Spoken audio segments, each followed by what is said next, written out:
सजिबू थागी कुनग तरेनी पानबा तांग तरागा मरी था मरी लिसिंग अनिगा कुनग तरु इंग लेबाक पोकपा चैरावब नुमित सिदा चैरावबगी थौरम पांगथोकपगा लोइनना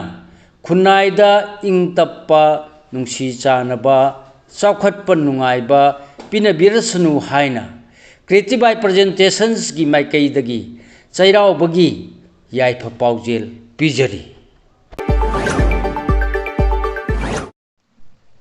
ngasi sajibugi kungatari ni panba tang taraga mari tha mari lisingani kunkataru ing leiba ko kun minasi go berasi ful miyam da paudam jari ahamuni lakho chaba mes rasi ful laibak phaba miyam na sanbi ba imung manung wakhal tanaba arapadagi kanaba phangjaba numini ojaba tanba da khuchau thauro le chapa khang yoin nungsibana sanbi gani thoni polam lei angangba bris rasi ful वाखल लेना थौ पांगदबा अमदि इमुंग मनुंग सानना ओजब तानगदब नुमिनि नुमित युंगबदगी दि Anam तानबना मांगजगनी सेक्सिल लेसा पाखंग योइना लाइबक Phagni थौनी pollen लेचिनी अंगांगबा मिथुनासिगे full येंगना मंगम जदुना अफब थबक लाइना पांगनी cell थुमसु कानजगनी थीबहुम कल्लबदी खुरौ थांगबा लेररोय मिंगचतुम फंगजगनी लेसा पाखंग योइना नुसीबना चानबिगनी थौनी pollen लई अंगांगबा करकरासिगे फल खांगबा कनबा वा यामना ngang अमदि मिवा थोइना लौदबना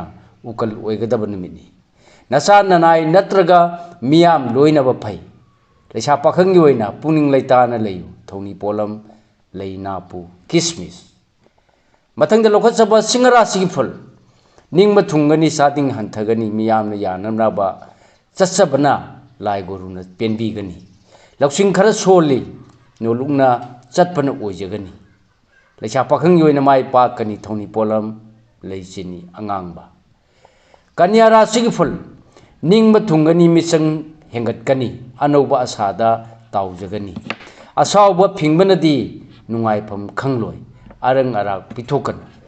लेसा पाखंग योइना माइ पाकचगनी थौनी pollen ले असंगबा किसमिस तुला राशिगे फल निंगबा लोइना थुंद्रबसु लाई गुरुनदी चानबिगनी इमुंग मनुंग नुंसिनना थौ पांगमिनगनी अफब लौसिंगसु फंगनी नकनबसिंगना चानबिगनी लेसा पाखंग योइना निंगबना अमा ओइगनी थौनी पोलम लई अंगौबा संगोम वृश्चिक राशिगे फल वाखन फाथना हानदै पांगलकप नतना अनौबा थौरम पांगदबा फै मितोप थाजद्रबा नरन चेक्सिनजरबा थोइना कानजगनी लेसा पाखंग योइना पुसेन चाउथो थौनी पोलम लई हिगो धनु राशिगे फल लाइबक फगनी निंगबा मपा चाना अफबा मफम कंजगनी वाखल थोकनी नथक थोंगबा अमदि मरुम मपांगना यानबा मोंग हादबा फगनी लेसा पाखंग योइना निंगबा थुंगनी थौनी पोलम लई चिनी अंगांगबा मकर राशिगे फल अफबा मिंगचत फंगनी लाई गुरुना चानबिगनी लन चंगनी थौना फुदोकपगी कानजगनी अफापुनगी थबक्तसु माइ पाकनी लेसा पाखंग योइना इकाई खुमनबिगनी थौनी पोलम लई अंगौबा संगो कुंभ राशिगे फल हरावबा नुंगाइबा अफबा लौसिंग तानसिनबा ngamgdaba नुमिनि बहु चावबना ताथी येनबना नरलदा ताइनगनी लाइथोकपा यादे लेसा पाखंग योइना माइ पाकनी थौनी पोलम लई हिगो अरोइबोइना लखचबा मीन राशिगे फल नंगनबगी मतेंग लौबा कानगनी मियाम पुनबना नचाक नरनसु चाखटकनी अनम तानरबदी कोक सागनी येंगनबना नरनदा येंगथी लेसा पाखंग योइना नुंसिबनदी चाली थौनी पोलम लैचिनी अंगांगबा थौनी पोलम सिंग असि साना निंगजबा लाइदा सोइदनमकी कटपियु मही सोइदना फंगजगनी मतंग असिदा लोजरे मयामदा पिजबा ngasi ओइबा राशिफल ख्वाइ पनौपु अरोइबदा अमुका हन्ना राजेन खुमुक्समना खुरुमजरी।